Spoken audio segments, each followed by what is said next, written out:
Inspirasi Alkitab untuk 17 Februari dari Amsal 4 ayat 20 hingga 27. Berjalan dengan bijaksana. 4 hal yang perlu diperhatikan jika ingin menikmati kemenangan saat dalam perjalanan hidup kita yang penuh dengan pencobaan. Pertama, kita dapat memilih apa yang akan kita pikirkan. Kita harus mengisi hati kita dengan hal-hal yang sesuai dengan firman Allah.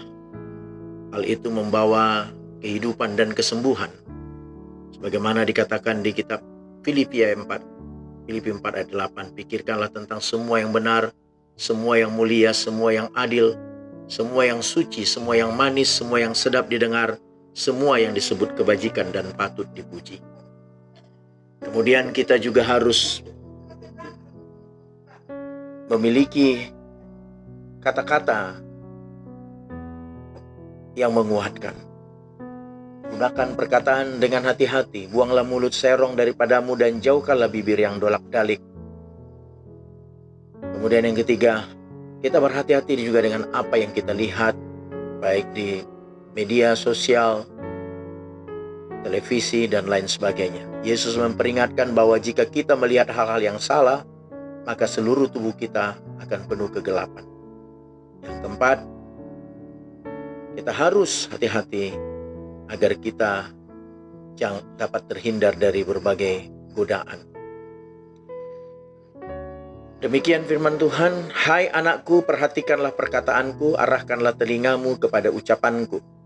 Janganlah semuanya itu menjauh dari matamu, simpanlah itu di lubuk hatimu.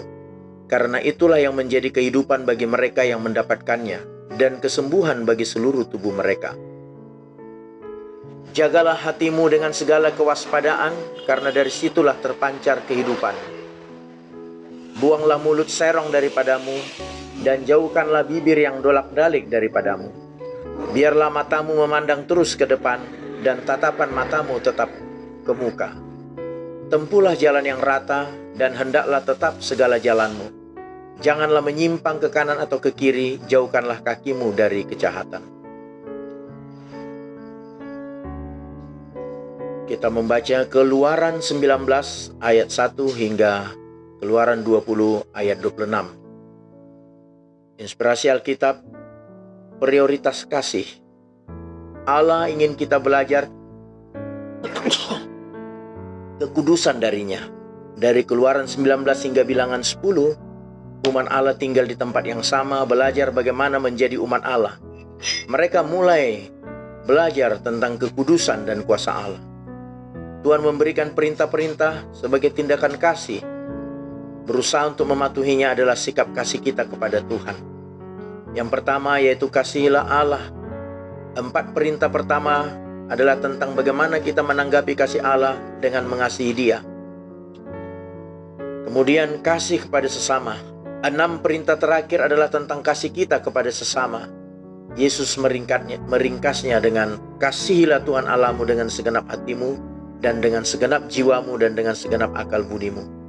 Kemudian kasihilah sesamamu manusia seperti engkau mengasihi dirimu sendiri. Semua Taurat dan Nabi tergantung kepada kedua perintah itu. 10 hukum tidak diberikan sebagai tangga di mana manusia harus naik untuk masuk ke hadirat Allah. Sebaliknya, hukum adalah pola hidup yang diberikan Tuhan bagi mereka yang telah mengetahui anugerah dan penebusan Allah. Tuhan menampakkan diri di Gunung Sinai. Keluaran 19. Pada bulan ketiga setelah orang Israel keluar dari tanah Mesir, mereka tiba di padang gurun Sinai pada hari itu juga. Setelah mereka berangkat dari Rafidim, tibalah mereka di padang gurun Sinai. Lalu mereka berkemah di padang gurun. Orang Israel berkemah di sana di padang gurun itu. Lalu naiklah Musa menghadap Allah, dan Tuhan berseru dari gunung itu kepadanya, beginilah kau katakan kepada keturunan Yakub, dan kau beritakan kepada orang Israel, kamu sendiri telah melihat apa yang kulakukan kepada orang Mesir, dan bagaimana aku telah mendukung kamu di atas sayap Raja Wali dan membawa kamu kepadaku. Jadi sekarang jika kamu sungguh-sungguh mendengarkan firmanku dan berpegang pada perjanjianku, maka kamu akan menjadi harta kesayanganku sendiri dari antara segala bangsa. Sebab akulah yang punya seluruh bumi. Kamu akan menjadi bagiku kerajaan imam dan bangsa yang kudus. Inilah semuanya firman yang harus kau katakan kepada orang Israel. Lalu datanglah Musa dan memanggil para tua-tua bangsa itu dan membawa ke depan mereka segala firman yang diperintahkan Tuhan kepadanya. Seluruh bangsa itu menjawab bersama-sama, segala yang difirmankan Tuhan akan kami lakukan. Lalu Musa pun menyampaikan jawab bangsa ini kepada Tuhan. Berfirmanlah Tuhan kepada Musa, sesungguhnya aku akan datang kepadamu dalam awan yang tebal, dengan maksud supaya dapat didengar oleh bangsa itu apabila aku berbicara dengan engkau, dan juga supaya mereka senantiasa percaya kepadamu. Lalu Musa memberitahukan perkataan bangsa itu kepada Tuhan. Berfirmanlah Tuhan kepada Musa, pergilah kepada bangsa itu, suruhlah mereka menguduskan diri pada hari ini dan besok, dan mereka harus mencuci pakaiannya. Menjelang hari ketiga mereka harus bersiap, sebab pada hari ketiga Tuhan akan turun di depan mata seluruh bangsa itu di Gunung Sinai. Sebab itu haruslah engkau memasang batas bagi bangsa itu berkeliling sambil berkata, jagalah baik-baik, jangan kamu mendaki gunung itu atau kena kepada kakinya. Sebab siapapun yang kena pada gunung itu pastilah ia dihukum mati. Tangan seorang pun tidak boleh merabanya, sebab pastilah ia dilempari dengan batu atau dipanai sampai mati. Baik binatang baik manusia, ia tidak akan dibiarkan hidup. Hanya apabila sangkakala berbunyi panjang, barulah mereka boleh mendaki gunung itu. Lalu turunlah Musa dari gunung mendapatkan bangsa itu. Disuruhnyalah bangsa itu menguduskan diri dan mereka pun mencuci pakaiannya. Maka kata Musa kepada bangsa itu, bersiaplah menjelang hari yang ketiga dan janganlah kamu bersetubuh dengan perempuan. Dan terjadilah pada hari ketiga pada waktu terbit fajar, ada guruh dan kilat dan awan padat di atas gunung dan bunyi sangkakala yang sangat keras, sehingga gemetarlah seluruh bangsa yang ada di perkemahan. Lalu Musa membawa bangsa itu keluar dari perkemahan untuk menjumpai Allah, dan berdirilah mereka pada kaki gunung.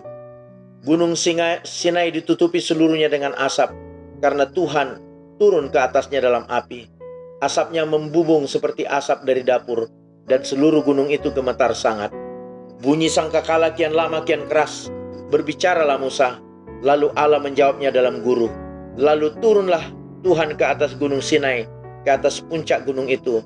Maka Tuhan memanggil Musa ke puncak gunung itu, dan naiklah Musa ke atas.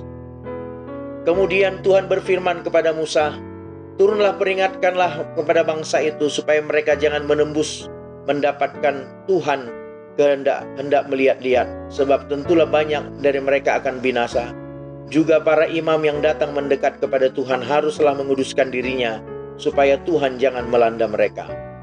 Lalu berkatalah Musa kepada Tuhan, tidak akan mungkin bangsa itu mendaki gunung Sinai, sebab engkau sendiri telah memperingatkan kepada kami demikian. Pasanglah batas sekeliling gunung itu, dan nyatakanlah itu kudus. Lalu Tuhan berfirman kepadanya, pergilah, turunlah, kemudian naiklah pula engkau beserta Harun. Tetapi para imam dan rakyat tidak boleh menembus untuk mendaki menghadap Tuhan, supaya mereka jangan dilandanya. Lalu turunlah Musa menghadap bangsa itu dan menyatakan hal itu kepada mereka. Keluaran 20 ke 10 firman. Lalu Allah mengucapkan segala firman ini, akulah Tuhan Allahmu yang membawa engkau keluar dari tanah Mesir dan tempat perbudakan. Jangan ada padamu Allah lain di hadapanku. Jangan membuat bagimu patung yang menyerupai apapun yang ada di langit, atau yang ada di bumi, di bawah, atau yang ada di dalam air di bawah bumi. Jangan sujud menyembah kepadanya atau beribadah kepadanya, sebab aku Tuhan Allahmu adalah Allah yang cemburu, yang membalaskan kesalahan bapa kepada anak-anaknya, pada keturunan yang ketiga dan keempat dari orang-orang yang membenci aku.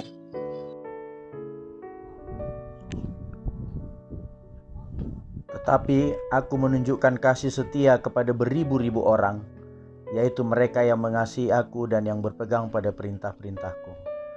Jangan menyebut nama Tuhan Allahmu dengan sembarangan, sebab Tuhan akan memandang bersalah orang yang menyebut namanya dengan sembarangan. Ingatlah dan kuduskanlah hari Sabat. 6 hari lamanya engkau akan bekerja dan melakukan segala pekerjaanmu. Tetapi hari ketujuh adalah hari Sabat Tuhan Allahmu. Maka jangan melakukan sesuatu pekerjaan, engkau atau anakmu laki-laki atau anakmu perempuan, atau hambamu laki-laki atau hambamu perempuan, atau hewanmu atau orang asing yang di tempat kediamanmu. Sebab 6 hari lamanya Tuhan menjadikan langit dan bumi, laut dan segala isinya, dan ia berhenti pada hari ke-7. Itulah sebabnya Tuhan memberkati hari Sabat dan menguduskannya. Hormatilah ayahmu dan ibumu supaya lanjut umurmu di tanah yang diberikan Tuhan Allahmu kepadamu.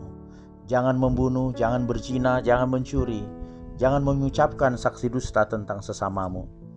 Jangan mengingini rumah sesamamu, jangan mengingini istrinya, atau hambanya laki-laki atau hambanya perempuan, atau lembunya atau keledainya, atau apapun yang dipunyai sesamamu. Seluruh bangsa itu menyaksikan guruh mengguntur, kilat sabung menyabung, sangkakala berbunyi dan gunung berasap. Maka bangsa itu takut dan gemetar dan mereka berdiri jauh-jauh.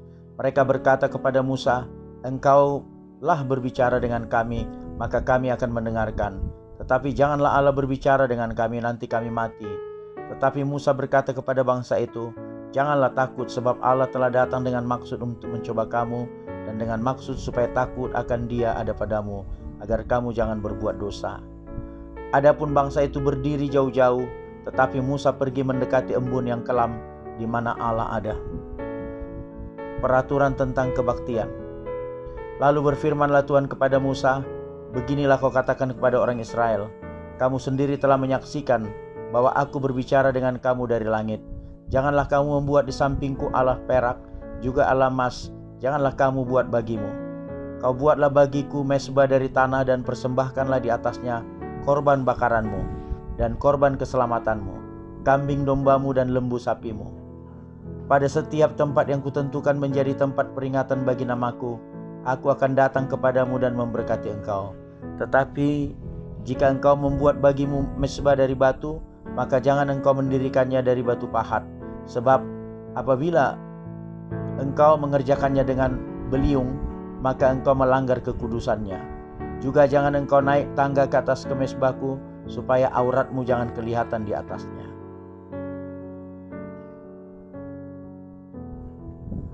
Perjanjian baru, Markus 2 ayat 18, Markus 3 ayat 30. Inspirasi Alkitab menentukan identitas Yesus. Keputusan kita tentang apakah Yesus itu jahat, gila, atau Dia adalah Tuhan memiliki konsekuensi yang besar. Ahli Taurat pada waktu itu berkata bahwa Yesus kerasukan Beelzebul. Apakah Dia gila? Apakah Dia Tuhan? Atau apakah Dia berasal dari setan? Yesus secara implisit mengatakan bahwa Ia adalah mempelai laki-laki, menggambarkan dirinya sebagai Tuhan bahkan pada hari Sabat. Dan ketika roh jahat berseru, "Engkaulah anak Allah," Yesus tidak menyangkalnya, tetapi memberi mereka perintah yang keras kepada mereka untuk tidak memberitahu orang lain tentang Dia.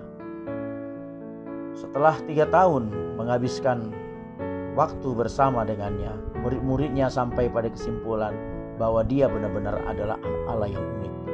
Firman itu telah menjadi manusia, seorang pribadi yang identitasnya adalah Allah.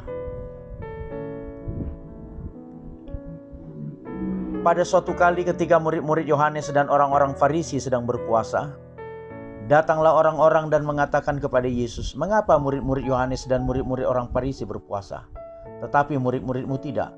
Jawab Yesus kepada mereka, "Dapatkah sahabat-sahabat mempelai laki-laki berpuasa sedang mempelai itu bersama mereka? Selama mempelai itu bersama mereka, mereka tidak dapat berpuasa. Tetapi waktunya akan datang mempelai itu diambil dari mereka, dan pada waktu itulah mereka akan berpuasa. Tidak seorang pun menambalkan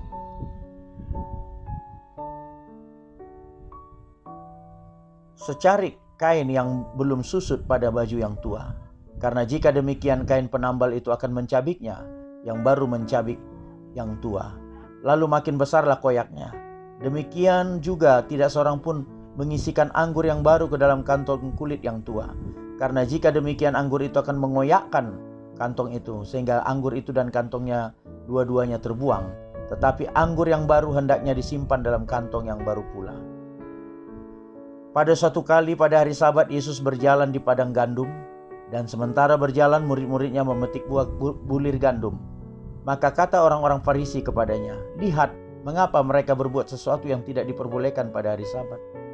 Jawabnya kepada mereka, "Belum pernahkah kamu baca apapun yang dilakukan Daud ketika ia dan mereka yang mengikutinya kekurangan dan kelaparan, bagaimana ia masuk ke dalam rumah Allah waktu Abiatar menjabat sebagai imam besar, lalu makan roti sajian itu, yang tidak boleh dimakan kecuali oleh imam-imam, dan memberinya juga kepada pengikut-pengikutnya." Lalu kata Yesus kepada mereka, "Hari Sabat diadakan untuk manusia, dan bukan manusia untuk hari Sabat. Jadi anak manusia adalah juga Tuhan atas hari Sabat." Markus 3. Kemudian Yesus masuk ke dalam rumah ibadat. Di situ ada seorang yang mati sebelah tangannya. Mereka mengamat-ngamati Yesus kalau ia menyembuhkan orang itu pada hari Sabat, supaya mereka dapat mempersalahkan dia. Kata Yesus kepada orang yang mati sebelah tangannya itu, "Mari berdirilah di tengah." Kemudian katanya kepada mereka, "Manakah yang diperbolehkan pada hari Sabat? Berbuat baik atau berbuat jahat? Menyelamatkan nyawa orang atau membunuh orang?" Tetapi mereka itu diam saja. Ia berduka cita karena kedegilan mereka, dan dengan marah ia memandang sekelilingnya kepada mereka, lalu ia berkata kepada orang itu, "Ulurkanlah tanganmu." Dan ia mengulurkannya. Maka sembuhlah tangannya itu. Lalu keluarlah orang-orang Farisi dan segera bersekongkol dengan orang-orang Herodian untuk membunuh dia. Yesus menyembuhkan banyak orang. Kemudian Yesus dengan murid-muridnya menyingkir ke danau, dan banyak orang dari Galilea mengikutinya, juga dari Yudea, dari Yerusalem, dari Idumea, dari sebelah Yordan, dan dari Tirus dan Sidon. Datang banyak orang kepadanya sesudah mereka mendengar segala yang dilakukannya. Ia menyuruh murid-muridnya menyediakan sebuah perahu baginya, karena orang banyak itu, supaya mereka jangan sampai mengimpitnya. Sebab ia menyembuhkan banyak orang, sehingga semua penderita penyakit berdesak-desakan kepadanya hendak menjamahnya. Bila mana roh-roh jahat melihat dia, mereka jatuh tersungkur di hadapannya dan berteriak, "Engkaulah Anak Allah." Tetapi ia dengan keras melarang mereka memberitahukan siapa dia. Yesus memanggil ke-12 rasul. Kemudian naiklah Yesus ke atas bukit. Ia memanggil orang-orang yang dikehendakinya, dan mereka pun datang kepadanya. Ia menetapkan 12 orang untuk menyertai dia dan untuk diutusnya memberitakan Injil, dan diberinya kuasa untuk mengusir setan. Ke-12 orang yang ditetapkannya itu ialah Simon, yang diberinya nama Petrus, Yakobus anak Zebedeus, dan Yohanes saudara Yakobus, yang keduanya diberinya nama Boanerges, yang berarti anak-anak guru. Selanjutnya Andreas, Filipus, Bartolomeus, Matius, Thomas, Yakobus serta Yakobus anak Alfeus, Tadeus, Simon orang Zelot, dan Yudas Iskariot yang mengkhianati dia.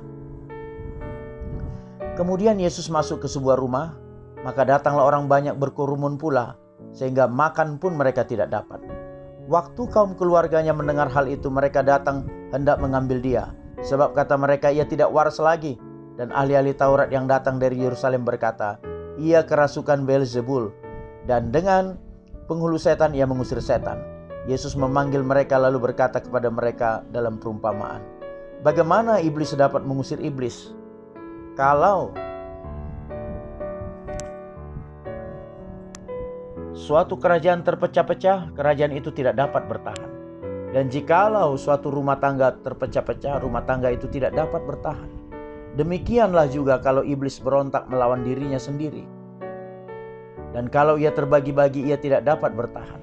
Melainkan sudahlah tiba kesudahannya. Tetapi tidak seorang pun dapat memasuki rumah seorang yang kuat untuk merampas harta bendanya apabila tidak diikatnya dahulu orang itu. Sesudah itu barulah dapat ia merampok rumah itu.